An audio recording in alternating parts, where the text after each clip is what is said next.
Om Shanti 8 August 2026 प्रातः मुरली बाबा कहउछंती मीठे बच्चे शांत रहिबार स्वभाव बहुत भल। शांत स्वभावधारी बहुत मीठा होइथांती। फालतू कथा कहिबा अपेक्षा बरं न कहिबा भल। शांत रहिबार स्वभाव बहुत भल। शांत स्वभावधारी बहुत मीठा होइथांती। फालतू कथा कहिबा अपेक्षा बरं न कहिबा भल। प्रश्न, केउं पिलामानंकु समस्ते श्रद्धा करिथांती? निजको सुरक्षित रखिबार साधन कौन? केउं पिलामानंकु समस्ते श्रद्धा करिथांती? निजको सुरक्षित रखिबार साधन कौन? उत्तर, जिए समस्तंकर बहुत आग्रहर सह स्नेहरे सेवा करिथांती सेमानंकु समस्ते स्नेह करिथांती। तुमको केबे हेले भी सेवार अहंकार आसिबा अनुचित। बाबांक द्वारा तुमको जो ज्ञानर कस्तूरी मिलिछि ताहा अन्यमानकु देबा उचित। समस्तंकु शिव बाबांकर याद देबाकु हेबो। एही याद्र यात्रा द्वारा ही तुमे बहुत बहुत सुरक्षित रहिबो। जेते याद्रे रहिबो सेते खुशी भी रहिबो एवं मैनर्स अर्थात व्यवहार सुधरी जीवो। ओम शांति। रुहानी बाबा बसी रुहानी पिला मानकु बुझाउछंती। बुझाई बुझाई केते बुद्धिमान करि देउछंती। पाठ पढ़ा मध्य सहज अटेना। ताहा हेला स्थूल पाठ पढ़ा ओ एहा हेउछि सूक्ष्म पाठ पढ़ा। तुमे संतान माने जानिछ एही पाठ बाबांक व्यतीत अन्य केही पढ़ाई पारिबे नाही। बाबा आसी ही छंती पवित्र करिबाकु एवं पढ़ाइबाकु। लक्ष्य उद्देश्य सम्मुखरे दंडायमान। तेणु एपरी पितांकु मने पकाई खुशी रे लोम टांकुरी उठिबा दरकार। पिला माने एकथा मध्य जानिछंती जे आमको दिन प्रतिदिन शांति रे रहिबार अछि। समस्तंकु शांति तो बहुत पसंद अटे। प्रसिद्ध लोक माने अधिक कथा कुहंती नाही कि जोर रे कथावार्ता करंती नाही। तुमे माने बहुत बहुत बड़ लोक हेउछ। वास्तव रे लोक कुहाजिब नाही। तुमे माने तो देवता हेउछ। देवता माने बहुत कम कथा कहिथांती। तुमको मध्य जदि देवता हेबार अछि तेबे बाणी परिवर्ते चुप रहिबार अभ्यास कर। जेउ माने शांति रे रही थांती तांको पाई विचार करा जाय जे सेमानकर निज उपरे अटेंशन बा ध्यान अछि। तुमको जेहेतु शांति धाम जीवार अछि तेणु बहुत धीरे कहिबा उचित। धीरे धीरे कथा कही कही शांति धाम को चाली जीवार अछि। जेते तुमे शांति रे रहिबो सेते शांतिर शक्ति प्रवाहित करि परिबो। तुमको बहुत शांति रे रहिबा उचित। बड़ पाटी रे कथावार्ता कले भल लागे नाही। क्रोध करिबा मध्य भल नुही। पिला मानक मध्यरे कौनसी भी विकार रहिबा उचित नुही। जांच करिबा दरकार। मु काहा सह लड़ाई झगड़ा करू नाही तो? बाबा तो बुझाई छंती। खराब कथा सुन नाही, खराब कथा कुह नाही। जेउ कथा तुमको पसंद नुही सेही खराब कथारु तुमको दूरेई रहिबा उचित। तेबे जाई दुहींकर मुख बंद रहिबो। प्रत्येक कथारे दैवी गुण को धारण करिबा उचित। केही जोर रे कथावार्ता कले तांकु कुह शांत। एते जोर रे कथा हुआ नाही। तुमे जानिछ आमे शांति स्थापना करुछु। सत्य जुगरे शांति रही थाए ना। मूल वतनरे तो शांति निश्चित रहिछि। शरीर तो न थाए तेबे कहिबे किपरि? बाबा पिला मानकु बहुत श्रेष्ठ श्रीमत देउछंती। बुझाउछंती मिठा संतान माने एबे तुमको निज घर को जीवार अछि। तेणु बाणीरु मूवी को आसी पुणी साइलेंस अथवा नीरव होई जाओ। जिए भी देखा हेउछंती तांको एही वार्ता दियो। तुमे माने जेते नीरव रहिबो सेते बुझिबे जे ଏମାନେ କେଉଁ ଧୁନରେ ଅଛନ୍ତି। ଶାନ୍ତ ରହିବାର ସ୍ୱଭାବ ବହୁତ ଭଲ। ଶାନ୍ତ ସ୍ୱଭାବଯୁକ୍ତ ବ୍ୟକ୍ତି ସମସ୍ତଙ୍କୁ ବହୁତ ମିଠା ଅର୍ଥାତ୍ ସ୍ନେହୀ ଲାଗିଥାନ୍ତି। ଫାଲତୁ କଥା କହିବା ଅପେକ୍ଷା ନ କହିବା ଭଲ। ତୁମେ ସଚ୍ଚା ସଚ୍ଚା ପେଗମ୍ବର ଅର୍ଥାତ୍ ବାର୍ତ୍ତାବହ ଅଟ। ତୁମମାନଙ୍କର ସମସ୍ତଙ୍କ ଉପରେ ମେହେର ଅର୍ଥାତ୍ କୃପା ରହିବା ଉଚିତ। କୃପା କରୁଥିବା ସନ୍ତାନମାନେ ବହୁତ ଶାନ୍ତିରେ ବାବାଙ୍କ ୟାଦରେ ରହିବେ। କେବଳ ବାର୍ତ୍ତା ଦେବାର ଅଛି ଯେ ଅବିନାଶୀ ବାବାଙ୍କୁ ୟାଦ କର, ତେବେ ଅବିନାଶୀ ସୁଖ ଶାନ୍ତି ମିଳିବ। ଲୌକିକ ପିତାଙ୍କ ପାଖରେ ବହୁତ ଧନ ଅଛି, ତେବେ ସନ୍ତାନକୁ ବହୁତ ବର୍ଷା ମିଳିବ ନା। ବେହଦ ବାବାଙ୍କ ପାଖରେ ତ ବିଶ୍ୱର ବାଦଶାହୀ ରହିଛି, ଯାହାକି ପ୍ରତି 5000 ବର୍ଷ ପରେ ତୁମକୁ ସେହି ବାଦଶାହୀ ମିଳୁଛି। ତୁମ ସନ୍ତାନମାନଙ୍କୁ ସମସ୍ତଙ୍କର ବହୁତ ଆଗ୍ରହର ସହ ସେବା କରିବାର ଅଛି। ପ୍ରତ୍ୟେକଙ୍କୁ ସେବା ଯୋଗ୍ୟ ହେବା ଉଚିତ। ଯିଏ ସମସ୍ତଙ୍କ ସେବା ବହୁତ ସ୍ନେହର ସହିତ କରନ୍ତି, ସେମାନଙ୍କୁ ସମସ୍ତେ ସ୍ନେହ କରିଥାନ୍ତି। କେବେ ହେଲେ ବି ସେବାର ଅହଙ୍କାର ଆସିବା ଅନୁଚିତ।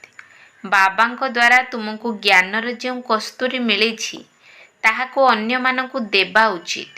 ପରସ୍ପରକୁ ମନେ ପକାଇ ଦିଅ ଯେ ଶିବ ବାବା ମନେ ଅଛନ୍ତି ତ। ଏଥିରେ ଖୁସି ବି ମିଳିଥାଏ। ଯିଏ ମନେ ପକାଇ ଦେଉଛନ୍ତି, ସେମାନଙ୍କୁ ଧନ୍ୟବାଦ ଦେବା ଦରକାର। ୟାଦର ଯାତ୍ରାରେ ତୁମେ ସନ୍ତାନମାନେ ବହୁତ ସୁରକ୍ଷିତ ରହିବ। ଯେତେ ଯେତେ ୟାଦରେ ରହିବ, ସେତେ ଖୁସି ରହିବ ଏବଂ ବ୍ୟବହାର ମଧ୍ୟ ସୁଧୁରି ଚାଲିବ। ତୁମକୁ ନିଜର କ୍ୟାରେକ୍ଟର ଅର୍ଥାତ୍ ଚରିତ୍ର ନିଶ୍ଚିତ ସୁଧାରିବା ଉଚିତ। ପ୍ରତ୍ୟେକ ନିଜର ମନକୁ ପଚାରନ୍ତୁ, ଆମର ସ୍ୱଭାବ ବହୁତ ମିଠା ତ? କେବେ ହେଲେ କାହାକୁ ନାରାଜ କରିଦେଉ ନାହାନ୍ତି ତ? ଏପରି ବାତାବରଣ କେବେ ହେଲେ ନ ହେଉ ଯେ କେହି ନାରାଜ ହୋଇଯାଉ। ଏପରି ଚେଷ୍ଟା କରିବାର ଅଛି, କାରଣ ତୁମେ ସନ୍ତାନମାନେ ବହୁତ ଉଚ୍ଚ ସେବାରେ ଅଛ। ତୁମକୁ ଏହି ସାରା ମାଣ୍ଡୱା ଅର୍ଥାତ୍ ବିଶ୍ୱକୁ ଆଲୋକିତ କରିବାର ଅଛି। ତୁମେ ଧରିତ୍ରୀର ଚୈତନ୍ୟ ତାରକା ଅଟ। କୁହାଯାଏ ମଧ୍ୟ ନକ୍ଷତ୍ର ଦେବତା। ଆକାଶର ତାରକା ତ ଦେବତା ନୁହନ୍ତି ନା। ତୁମେ ତ ତାଠାରୁ ମହାନ ବଳବାନ ଅଟ। କାହିଁକି ନା ତୁମେ ସାରା ବିଶ୍ୱକୁ ଆଲୋକିତ କରୁଛ। ତୁମେ ହିଁ ଦେବତା ହେବାକୁ ଯାଉଛ। ଯେପରି ଉପରେ ତାରକାମାନଙ୍କର ରିମଝିମ୍ ହେଉଛି। କେହି ତାରକା ବହୁତ ତେଜିଆନ ତ କେହି କମ୍ ତେଜିଆନ। କେହି ତ ଚନ୍ଦ୍ରମାଙ୍କର ନିକଟରେ ଥାଆନ୍ତି। ତୁମେ ସନ୍ତାନମାନେ ଯୋଗ ବଳ ଦ୍ୱାରା ସମ୍ପୂର୍ଣ୍ଣ ପବିତ୍ର ହୋଇ ଚମକୁଛ। ଏବେ ତୁମ ସନ୍ତାନମାନଙ୍କୁ ଅବିନାଶୀ ଜ୍ଞାନରତ୍ନର ଲଟେରୀ ମିଳୁଛି। ତେଣୁ କେତେ ଖୁସିରେ ରହିବା ଉଚିତ। ଅନ୍ତରରେ ଖୁସିରେ ଉତ୍ସାହିତ ହେଉଥାଅ। ତୁମର ଏହି ଜନ୍ମ ହୀରାତୁଲ୍ୟ ବୋଲି ଗାୟନ କରାଯାଇଛି। ତୁମେ ବ୍ରାହ୍ମଣ ହିଁ ଜ୍ଞାନୀ ହୋଇଛ। ତେଣୁ ତୁମକୁ ଜ୍ଞାନର ଖୁସି ରହୁଛି। ଏହି ଦେବତାମାନଙ୍କ ଠାରୁ ମଧ୍ୟ ତୁମେ ଶ୍ରେଷ୍ଠ ଅଟ। ତେଣୁ ତୁମର ଚେହେରା ଖୁସିରେ ସର୍ବଦା ପ୍ରସ୍ଫୁଟିତ ହୋଇ ରହୁ। ବାବା ପିଲାମାନଙ୍କୁ ଆଶୀର୍ବାଦ ଦେଉଛନ୍ତି, ମିଠେ ବଚ୍ଚେ ସଦା ଶାନ୍ତ ଭବ, ଚିରଞ୍ଜୀବୀ ଭବ ଅର୍ଥାତ୍ ବହୁତ ଜନ୍ମ ବଞ୍ଚି ରୁହ। ବାବାଙ୍କ ଠାରୁ ଆଶୀର୍ବାଦ ତ ମିଳୁଛି, ତଥାପି ପ୍ରତ୍ୟେକଙ୍କୁ ନିଜର ପୁରୁଷାର୍ଥ କରିବାର ଅଛି ଯେ ମୁଁ ଚିରଞ୍ଜୀବୀ କିପରି ହେବି। ବାବାଙ୍କୁ ୟାଦ କରି କରି ତୁମେ ଚିରଞ୍ଜୀବୀ ହେଉଛ। ବାବା ଏହି ଆଶୀର୍ବାଦ ଦେଉଛନ୍ତି। ବ୍ରାହ୍ମଣମାନେ ମଧ୍ୟ କହୁଛନ୍ତି ଆୟୁଷ୍ମାନ ଭବ। ବାବା ବି କହୁଛନ୍ତି ପିଲାମାନେ ସଦା ବଞ୍ଚି ରୁହ। ତୁମକୁ ଅଧା କଳ୍ପ ପର୍ଯ୍ୟନ୍ତ କେବେ କାଳ ଖାଇବ ନାହିଁ। ସତ୍ୟଯୁଗରେ ତ ମରିବାର ନାମ ରହିବ ନାହିଁ। ଏଠାରେ ମନୁଷ୍ୟ ତ ମରିବାକୁ ଡରୁଛନ୍ତି ନା। ତୁମେ ତ ମରିବା ପାଇଁ ପୁରୁଷାର୍ଥ କରୁଛ। ତୁମେ ଜାଣିଛ ବାବାଙ୍କୁ ୟାଦ କରି କରି ଆମେ ଏହି ଶରୀର ତ୍ୟାଗ କରି ନିଜ ଶିବ ବାବାଙ୍କ ପାଖକୁ ଚାଲିଯିବୁ। ତାପରେ ସ୍ୱର୍ଗବାସୀ ହେବୁ। ଏବେ ତୁମେ ମୋଷ୍ଟ ବିଲୋଡ୍ ବାବାଙ୍କର ସନ୍ତାନ ହୋଇଛ। ତେଣୁ ତୁମକୁ ବି ବାବାଙ୍କ ପରି ବହୁତ ବହୁତ ମିଠା ବହୁତ ପ୍ୟାରା ହେବାର ଅଛି। ବାବା ପତ୍ରରେ ମଧ୍ୟ ଲେଖୁଛନ୍ତି ମିଠା ମିଠା ଲାଡଲା ଶିକିଲଧା ପିଲାମାନେ। ବାବା ବହୁତ ମିଠା ଅଟନ୍ତି ନା। ବାସ୍ତବରେ ଅନୁଭବ କରୁଛ ଯେ ବାବା କେତେ ମିଠା କେତେ ପ୍ୟାରା ଅଟନ୍ତି। ଆମକୁ ବି ଏହିପରି କରୁଛନ୍ତି। ତୁମେମାନେ ଏକଥା ମଧ୍ୟ ଜାଣିଛ ଯେ ଆମେ କେତେ ମିଠା କେତେ ପ୍ୟାରା ଥିଲୁ। ଆମେ ହିଁ ପୂଜ୍ୟରୁ ପୁଣି ପୂଜାରୀ ହୋଇ ନିଜକୁ ପୂଜା କଲୁ। ଏହା ବି ବହୁତ ଆଶ୍ଚର୍ଯ୍ୟପୂର୍ଣ୍ଣ ବୁଝିବାର କଥା। ତୁମେ ସନ୍ତାନମାନେ ଜାଣିଛ ଅଧାକଳ୍ପ ପାଇଁ ଆମର ସବୁ ଦୁଃଖ ଦୂର କଲାବାଲା ବାବା ଏବେ ଆସିଛନ୍ତି। କହୁଛନ୍ତି ହର ହର ମହାଦେବ। ଏବେ ସେହି ମହାଦେବ ତ ନାହାନ୍ତି। ଦୁଃଖ ତ ବାବା ହିଁ ହରଣ କରିବେ। ଦୁଃଖ ହରଣ କରି ସୁଖ ଦେଲାବାଲା ଏକମାତ୍ର ବାବା ହିଁ ଅଟନ୍ତି। ଅଧା କଳ୍ପ ତୁମେ ବହୁତ ଦୁଃଖ ଦେଖିଛ। 5 ବିକାରର ରୋଗ ବହୁତ ବଢ଼ିଯାଇଛି। ଏହି ବେମାରୀ ବହୁତ ଦୁଃଖୀ କରିଦେଇଛି। ସେଥିପାଇଁ ବାବା କହୁଛନ୍ତି ମିଠେ ବଚ୍ଚେ, ଏହି ଯେଉଁ କର୍ମର ଖାତା ରହିଛି ତାକୁ ଏବେ ଠିକ୍ କର। ବ୍ୟାପାରୀମାନେ ମଧ୍ୟ 12 ମାସର ଖାତା ରଖିଥାନ୍ତି ନା। ବାବା ବୁଝାଉଛନ୍ତି ପିଲାମାନେ, ସାରା ସୃଷ୍ଟିରେ ଦେଖ ବର୍ତ୍ତମାନ କେତେ ଆବର୍ଜନା ରହିଛି। ଏହା ହେଉଛି ହିଁ ନର୍କ। ତେଣୁ ବାବାଙ୍କୁ ଆସିବାକୁ ପଡ଼ୁଛି ନର୍କକୁ ସ୍ୱର୍ଗ କରିବା ପାଇଁ। ବାବା ବହୁତ ଉକିର ଅର୍ଥାତ୍ ସ୍ନେହରେ ଆସୁଛନ୍ତି। ସେ ଜାଣିଛନ୍ତି ମୋତେ ପିଲାମାନଙ୍କର ସେବାରେ ଆସିବାର ଅଛି। ମୁଁ କଳ୍ପ କଳ୍ପ ତୁମ ପିଲାମାନଙ୍କ ସେବାରେ ଉପସ୍ଥିତ ହେଉଛି। ଯେତେବେଳେ ନିଜେ ଆସୁଛନ୍ତି ପିଲାମାନେ ବୁଝୁଛନ୍ତି ଯେ ବାବା ଆମମାନଙ୍କ ସେବାରେ ଉପସ୍ଥିତ ହୋଇଛନ୍ତି। ଏଠାରେ ବସି ବସି ସମସ୍ତଙ୍କର ସେବା ହୋଇଯାଉଛି। ସାରା ସୃଷ୍ଟିର କଲ୍ୟାଣକାରୀ ଦାତା ତ ଏକ ଅଟନ୍ତି ନା। ବାବା ଜାଣିଛନ୍ତି ସାରା ଦୁନିଆର ଯେଉଁ ସବୁ ଆତ୍ମାମାନେ ବି ଅଛନ୍ତି ସମସ୍ତଙ୍କୁ ମୋତେ ହିଁ ବର୍ଷା ଦେବାକୁ ଆସିବାକୁ ପଡ଼ିବ। ବେହଦ ବାବାଙ୍କର ଦୃଷ୍ଟି ଦୁନିଆର ଆତ୍ମାମାନଙ୍କ ଆଡ଼କୁ ଯାଉଛି। ଯଦିଓ ଏଠାରେ ବସିଛନ୍ତି ପରନ୍ତୁ ଦୃଷ୍ଟି ସାରା ବିଶ୍ୱ ଆଡ଼କୁ ଏବଂ ସାରା ବିଶ୍ୱର ମନୁଷ୍ୟ ମାତ୍ରଙ୍କ ଉପରେ ରହିଛି। କାହିଁକି ନା ସାରା ବିଶ୍ୱର ନିହାଲ କରିବାର ଅଛି। ଡ୍ରାମା ପ୍ଲାନ ଅନୁସାରେ କଳ୍ପ ପୂର୍ବ ଭଳି ସାରା ବିଶ୍ୱର ଆତ୍ମାମାନେ ନିହାଲ ହୋଇଯିବେ। ବାବା ସବୁ ପିଲାମାନଙ୍କୁ ମନେ ପକାଉଛନ୍ତି।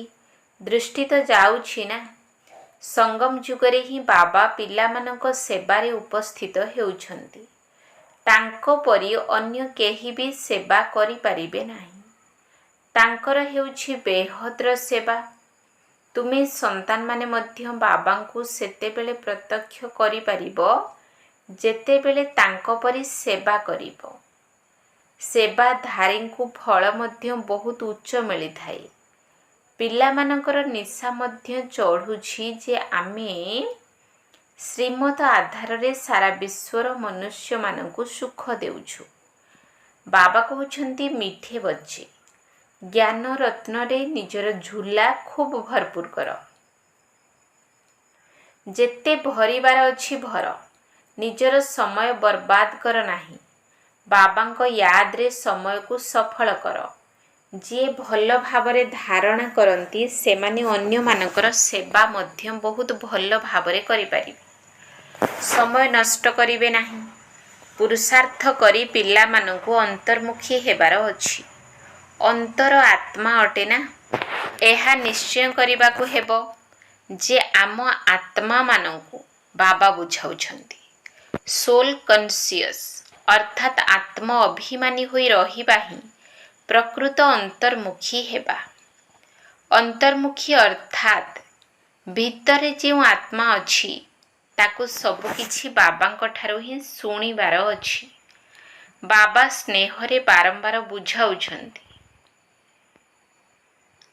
ମାତା ପିତା ଓ ଅନ୍ୟ ସବୁ ଭଲ ଭଲ ଅନନ୍ୟ ବଡ଼ ଭାଇ ଭଉଣୀମାନେ ଅଛନ୍ତି ଯେଉଁମାନେ କି ଭଲ ସେବା କରୁଛନ୍ତି। ତାଙ୍କଠାରୁ ଶିଖ। ଅନ୍ତରରେ ଏହା ନିଶ୍ଚୟ କର ଯେ ଆମକୁ ଫାଲତୁରେ समय नष्ट करिबार नाही। शरीर निर्वाह भी करिबार अछि। निजर रचना को भी देखिबार अछि। केवल ममत्व रखिबार नाही। ममत्व रखिले क्षति होइजिबो। एक बाबांक ठारे ममत्व रख। तुमे एठारे बाबांक सम्मुखरे अछ। आत्मा और परमात्मा सम्मुखरे अछंती। काहींकि ना एठारे स्वयं बाबा आत्मा मानंकु पढ़ाउछंती। सेठारे आत्मा माने आत्मा मानंकु पढ़ाउछंती। एही सबु कथा तुम संतान मानक मध्यरे चिंतन मंथन हेबा उचित। विद्यार्थी मानक बुद्धि रे सारा दिन पाठ पढ़ा मने रही थाए ना। तुमर बुद्धि रे भी सारा पाठ पढ़ा ही रही। एहा आत्मिक पाठ पढ़ा अटे। भल विद्यार्थी सर्वदा एकांतरे जाई पाठ पढ़ंती। छात्र माने परस्पर सह मिसिले पाठ पढ़ार ही वार्तालाप करिथांती। एही बेहद्र पाठ पढ़ारे तो आहुरी खुशी रे लागी जिबा उचित।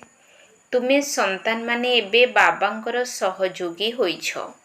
याद रे रहिबा ही सहयोग करिबा। कारण याद्र यात्रा अर्थात शांतिर यात्रा। सेथिपाई कुहा जाउछि प्रत्येक निज घर को स्वर्ग करंतु। प्रत्येकंक बुद्धि रे अलफ ओ वे अछि। बाबा अर्थात अलफ को याद कले बादशाही मिलिबो। आउ किछि करिबार नाही। केवल निजको आत्मा मने करी बाबांको याद कर। तेबे राजत्व तुमर। तुमे संतान माने समस्तंको एही वार्ता देई चल कि बाबांको याद कर। तेबे स्वर्गर राजत्व मिलिबो। अच्छा, मिठा मिठा शिकिलधे संतान मानक प्रति माता पिता बाप दादांकर मधुर स्नेह भरा स्मृति एवं सुप्रभात। आत्मिक पितांकर आत्मिक संतान मानकु नमस्ते। आत्मिक संतान मानकर आत्मिक बाप दादांकु नमस्ते नमस्ते नमस्ते। सुप्रभात। धारणा पाई मुख्य सार 1 नंबर पॉइंट। बाबांको याद रे निज समय आबाद अर्थात सफल करिबा उचित। एही अमूल्य समय केउठी भी बर्बाद कर नाही। पुरुषार्थ करी अंतर्मुखी अर्थात सोल कॉन्शियस होई रहिबा दरकार।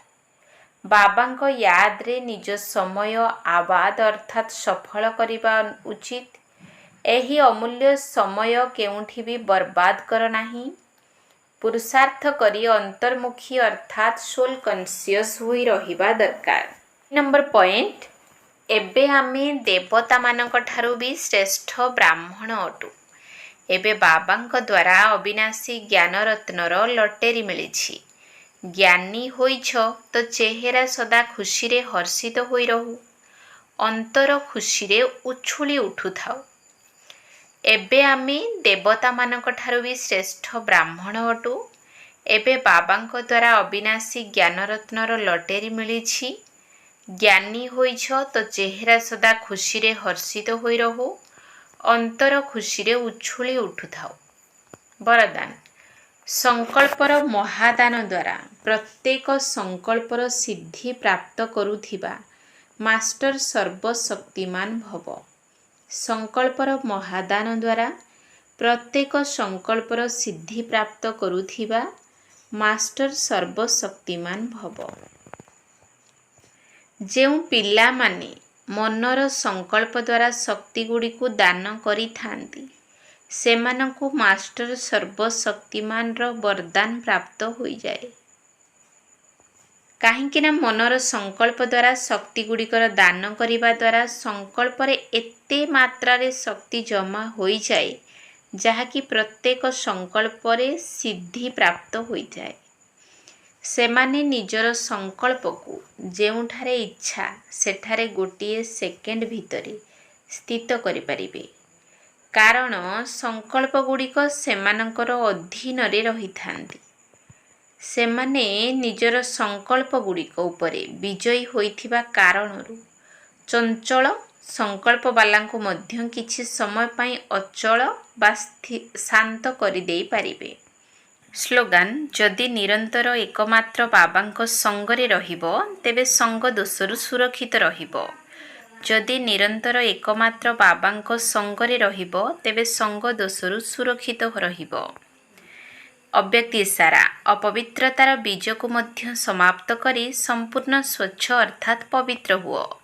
କୌଣସି ବି ବିକର୍ମ ବା ବ୍ୟର୍ଥ କର୍ମ ଯଦି ବାରମ୍ବାର ହୋଇଯାଉଛି ତେବେ ଏହାର କାରଣ ହେଲା ସର୍ବଦା ସଚ୍ଚା ସାଥୀଙ୍କୁ ନିଜ ସାଥିରେ ରଖୁନାହଁ ଅଥବା ସଙ୍ଗର ଅନୁଭବ କରୁନାହଁ। ଯେପରି ଶକ୍ତିମାନେ ଗୋଟିଏ ସେକେଣ୍ଡରେ ଦୃଷ୍ଟି ଦ୍ୱାରା ଅସୁରମାନଙ୍କୁ ସଂହାର କରିଥାନ୍ତି, ସେହିପରି ଯୁଗଳ ରୂପର ସ୍ମୃତି ଦ୍ୱାରା ନିଜର ଆସୁରୀ ସଂସ୍କାର ବା ଅପବିତ୍ରତାର ସଂକଳ୍ପକୁ ଗୋଟିଏ ସେକେଣ୍ଡ ଭିତରେ ସଂହାର କର।